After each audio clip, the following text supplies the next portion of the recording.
गंगा में लाश क्यों नहीं सड़ती? वाराणसी में हर दिन सैकड़ों लाशों का अंतिम संस्कार होता है। फिर भी सवाल ये है कि गंगा सड़ती क्यों नहीं है, बदबू क्यों नहीं आती?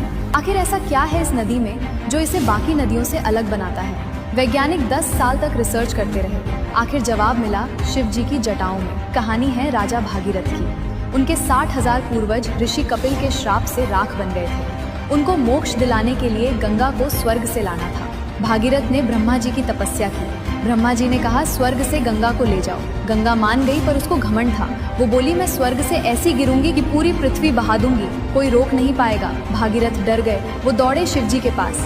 शिव जी बोले आने दो, और गंगा पूरे अहंकार के साथ स्वर्ग से गिरी। आवाज ऐसी कि देवता कांप गए। जैसे ही वो शिव जी के सिर पर गिरी, शिव जी ने अपनी जटाएं खोल दी और गंगा जटाओं में फंस गई। निकलने का रास्ता नहीं मिला।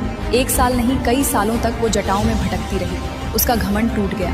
फिर भागीरथ ने फिर से शिव जी की पूजा की। शिव जी प्रसन्न हुए। उन्होंने अपनी एक जटा हिमालय पर खोली। गंगा 7 धाराओं में बटकर धीरे धीरे धरती पर आई। तब शिव जी ने गंगा को 2 वरदान दिए। पहला वरदान, गंगा तू मेरी जटाओं में रही है, इसलिए तू कभी अशुद्ध नहीं होगी। दूसरा वरदान, तुझमें जो भी मरेगा, लाश हो या हड्डी, वो सड़ेगा नहीं, वो सीधा मोक्ष पाएगा, क्योंकि तू ब्रह्म द्रव्य है, अमृत है। इसी वरदान से भागीरथ के 60,000 पूर्वज मोक्ष पा गए। इसी वजह से गंगा को मोक्षदायिनी भी कहा जाता है, और आज साइंस ने भी इसको मान लिया है।